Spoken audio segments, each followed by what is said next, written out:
यादवेंद्र दास, हमारे जन्म से पुरानी बात है। तो भागवत निवास में एक महात्मा रहते थे यादवेंद्र दास, गौड़िया महात्मा थे, गौड़िया वैष्णव थे। गौड़ियाओं का सर्वधन क्या होता है? हरे कृष्ण कृष्ण कृष्ण हरे हरे, हरे राम राम राम महामंत्र।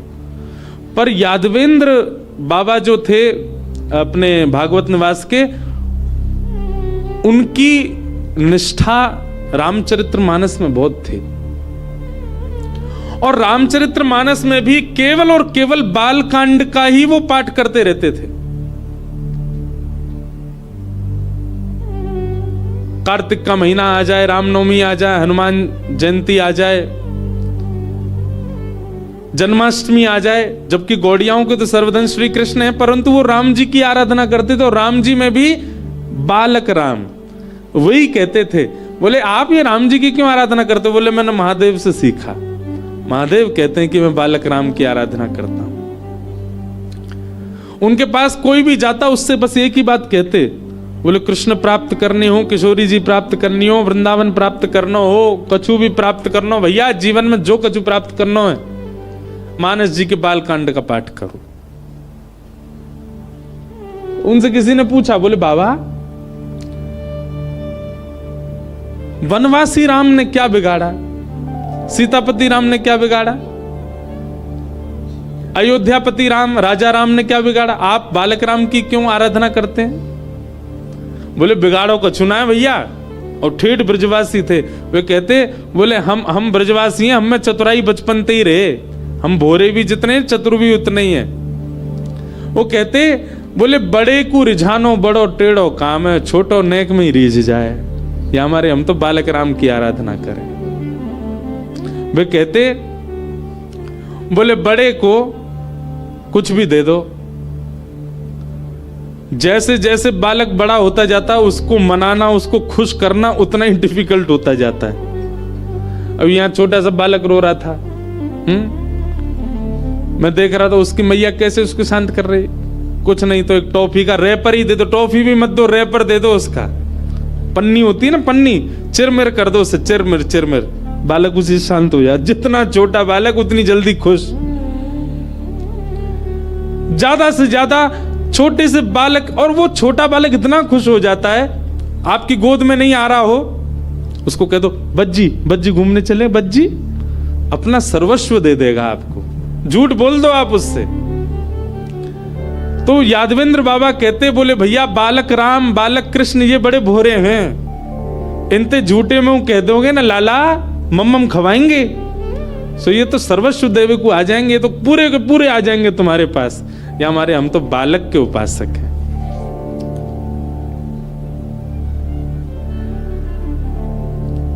वही बात महादेव कहते हैं। लोग तो जानते हैं कि महादेव के इष्ट श्री राम हैं, परंतु मानस जी में स्पष्ट लिखा है, मुझे वो चौपाई याद नहीं, कल सुनाऊंगा। स्वयं पार्वती जी से कहते हैं मैं बालक राम का ध्यान करता हूं, क्योंकि बालक को मनाना, बालक को रिझाना, बालक को प्रसन्न करना बहुत सरल है। और उसको रिझाना तो एक बात है ही, पर सरलता, वो रीझ करके सर्वस्व जो दे देता है, खुद को जो अर्पित कर देता है। कई बच्चे होते हैं उनको स्कूटर और बाइक बहुत बढ़िया लगती हैं, तो उसको गोद में लेने जाओ नहीं आएगा, तो उसके माता पिता कहते सुनो बाइक की चाबी ले लो, हाथ में आ जाएगा। तो हम उसको ऐसे चाबी दिखा दो दूर से, सो ही वो हाथ करेगा आपके और ले चलो। कितनी जल्दी रीझ जाता है, कितना सुंदर स्वभाव होता है बालक का। इसलिए बालक राम बालक कृष्ण।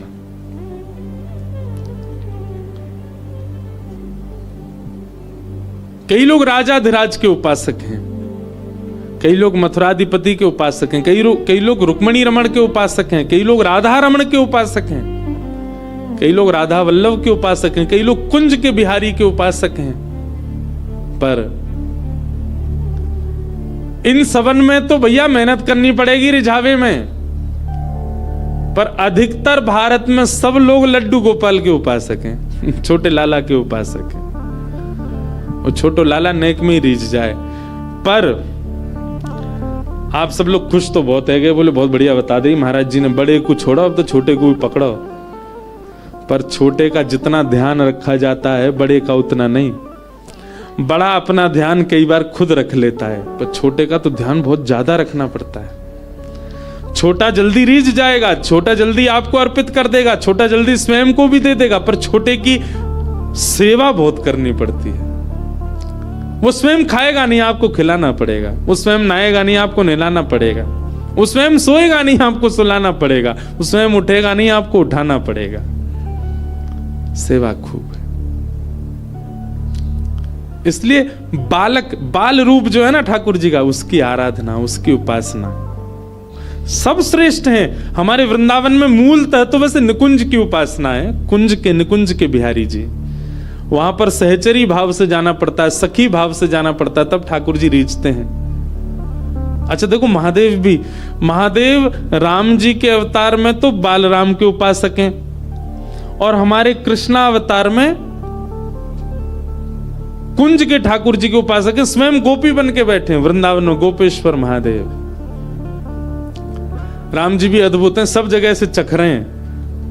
हमारे बिंदु जी महाराज गाते हैं, दास रघुनाथ का नंद सुत का सखा, कुछ इधर भी रहा कुछ उधर भी रहा। दास रघुनाथ का नंद सुत का सखा, कुछ इधर भी रहा कुछ उधर भी रहा। दोनों तरफ ऐसे ही महादेव का भाव है। महादेव रामावतार में तो वात्सल्य भाव से विराज रहे हैं। राम जी छोटे लाला, उनकी आराधना करते हैं, पर हमारे वृंदावन श्री कृष्ण के लिए श्री महादेव गोपी रूप में विराज रहे हैं, सखी रूप में विराज रहे हैं। तो श्रीमद् भागवत क्या करती हैं, आपको ठाकुर जी से कोई ना कोई संबंध बनवा देंगी। ठाकुर जी यदि केवल भगवान दिखते हैं आपको, तो आप अभी सत्संग नहीं कर रहे हो। आपको दिखने में क्या आ जाए, या तो वो आपको पुत्र के रूप में दिखने लग जाए, या आपको पति के रूप में, या आपको सखा के रूप में, आपको गुरु के रूप में, कोई संबंध के रूप में, संबंधी के रूप में ठाकुर जी दिखें। ये कथा का संबंध है, कथा से ये प्राप्त करना चाहिए आपको।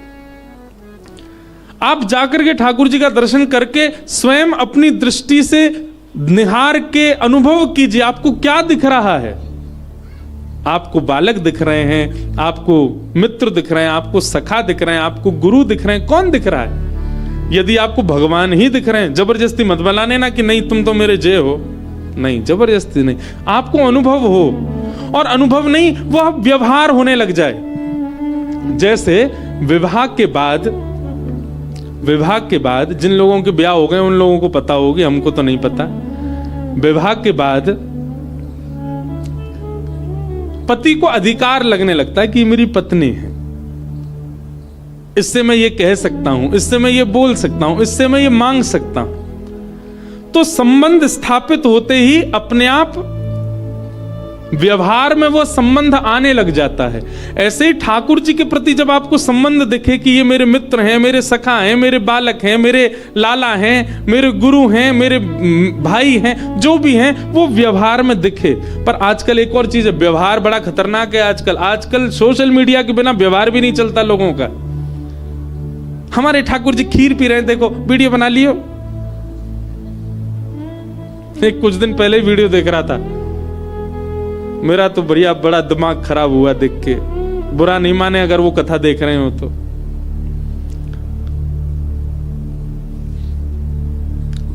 वो वीडियो बना के ले गए और फ्रिज खोला तो फ्रिज के अंदर कोई सामग्री थी, उस पे लड्डू गोपाल बैठे। ओहो, हमारे लड्डू गोपाल अपने आप फ्रिज के अंदर आ गए, देखो प्रसाद पा रहे हैं। मैं ठाकुर जी कुकड़ गए होंगे बेचारे, बोले या की रील के चक्कर में मोह फ्रिज में बैठा रही है।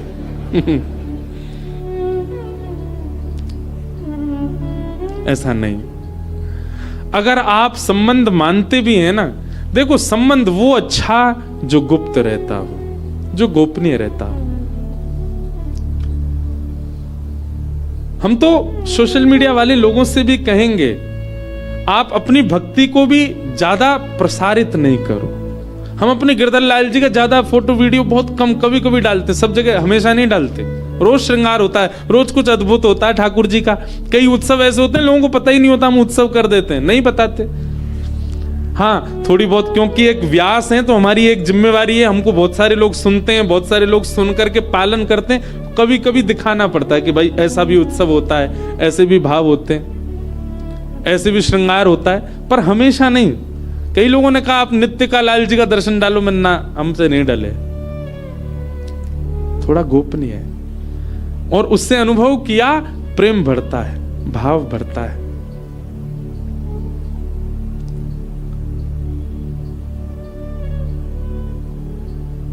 आप ठाकुर जी का ही नहीं, आप व्यवहारिक संबंधों को भी गोपनीय रखो। आपका कोई मित्र है, बहुत अच्छा मित्र है, उसके साथ भी जो आपका निजी भाव है उसको ज्यादा प्रकाशित मत करो, धीरे धीरे वो भाव नष्ट हो जाता है। तो भागवत जी क्या करेंगी, सप्ताह कथा श्रवण के बाद ठाकुर जी में आपको कोई संबंध दिखने लग जाए, और क्षमा कीजिए अगर संबंध नहीं दिख रहा है तो अभी और सत्संग करो।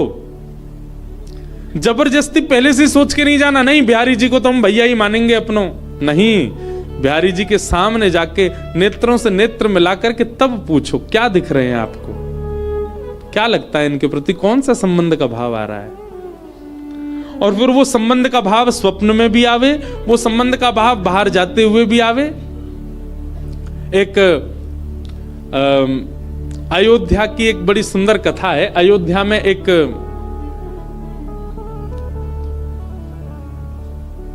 प्रयागदास करके एक महात्मा हुए। जब वे छोटे थे तो अपनी मैया से उन्होंने कहीं से सुन लिया होगा बहन शब्द, तो अपनी मैया से आके बोले, मैया मेरी बहन कौन है, मेरी बहन कौन है। अब मां कैसे बालक को समझाएगी तेरी कोई बहन ही नहीं है, तो वो कहती बोले तेरी कोई बहन नहीं, वो कैसे नहीं है, मेरे मित्रों की तो सबकी बहन है, मेरी बहन कौन है, मेरी बहन कौन है। रोज यही पूछते और रो रो करके पूछते। तो मां ने एक दिन ऐसे कह दिया, बोले सियाजू तेरी बहन है, सीता जी तेरी बहन है।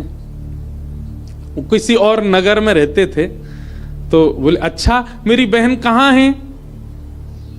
बोले लाला बहन जब आयु हो जाती है ना, उसका ब्याह हो जाता है, फिर वो जीजा जी के साथ उन्हीं के घर चली जाती, वहीं रहती है। तो बोले अच्छा मेरे जीजा जी कौन है। बोले बहन जब सीता जी तो जीजा जी तुम्हारे राम जी। बोले अच्छा ये राम जी कहाँ रहते हैं। मेरी बहन कहाँ रहती है। बोले अयोध्या है उनका ससुराल, वहीं रहती हैं वो। उस बालक ने बचपन से यही सुना, सीता जी मेरी बहन है, राम जी मेरे जीजा जी हैं, अयोध्या मेरी बहन का ससुराल है। अपने मित्रों को भी सबको बताता, सब हंसते उस पर। बोले ये क्या बात है, ऐसे तो कुछ हो नहीं सकता, राम जी तो भगवान है। बोले वो भगवान ही मेरे जीजा जी हैं, मेरी माता जी कहती हैं सीता जी मेरी बहन है। लेकिन उनका विश्वास इतना प्रगाढ़ था। थोड़े से बड़े हुए तो अयोध्या जाने का अवसर मिला, रात भर सोए नहीं। मां से बोले बढ़िया खीर बनाओ ना, बहन के यहाँ खाली हाथ नहीं जाऊंगा, देख के आऊंगा। मेरी बहन के लिए खीर लेकर के गए। अब अयोध्या पहुंचे, अयोध्या में जाकर के सब जगह बोले मेरी बहन कहाँ रहती हैं। बोले कौन है तुम्हारी बहन। वो सीता जी, सब हंस जाए उनकी बात सुन के। बोले सब उन्हीं का, ये यहीं रहती हैं। कहीं भी प्रत्यक्ष सीता जी जब नहीं मिली तो एक वृक्ष के नीचे बैठ करके रोने लगे और पुकारने लगे, दुनिया की बहन कितनी दयालु होती हैं, रक्षाबंधन पर भैया को राखी बांधती हैं, अपने भैया को हृदय से लगाती हैं, उसकी रक्षा की जिम्मेवारी लेती हैं। आप कैसी बहन हो, आज तक नहीं आई मुझसे मिलने, और मैं तुम्हारे ससुराल आ गया तो भी ऐसा दर दर भटक रहा हूं, मुझसे मिलने क्यों नहीं आ रही हो।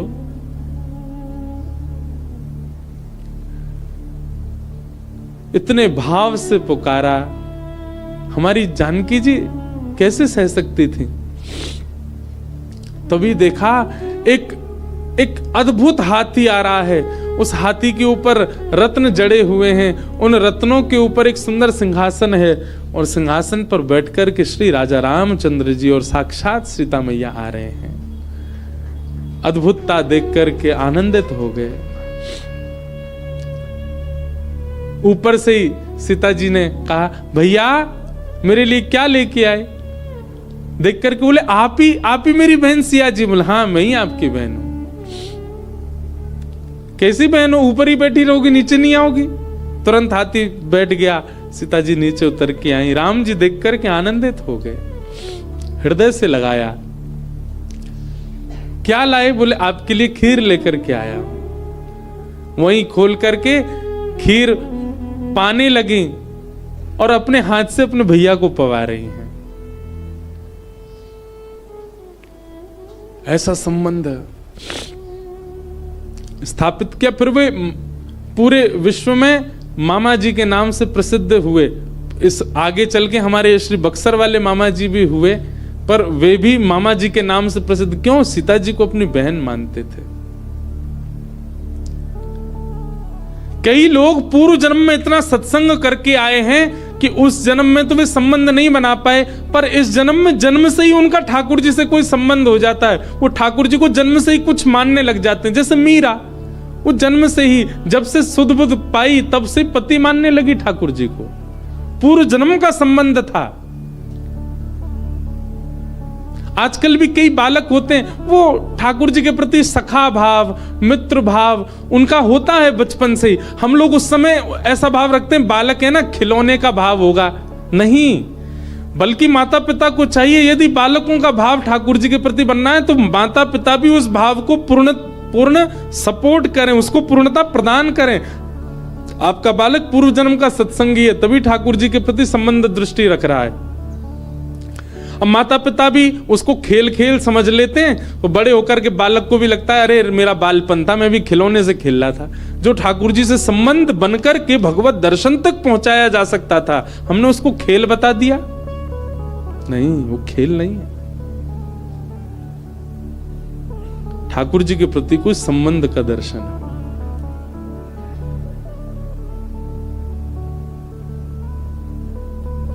ठाकुर जी क्या दिखते हैं, यह सत्संग श्रवण के बाद ठाकुर जी को नित्य देखा करो। आप YouTube पर भी कथा सुनो, उसके बाद अपने ठाकुर जी को देखा करो। क्या दिखते हैं आपको? सखा दिखते हैं, मित्र दिखते हैं, भैया दिखते हैं, भाई दिखते हैं, पति दिखते हैं, बेटा दिखते हैं, गुरु दिखते हैं। कौन दिखता है आपको ठाकुर जी में? वो संबंध बनाओ ठाकुर जी के साथ।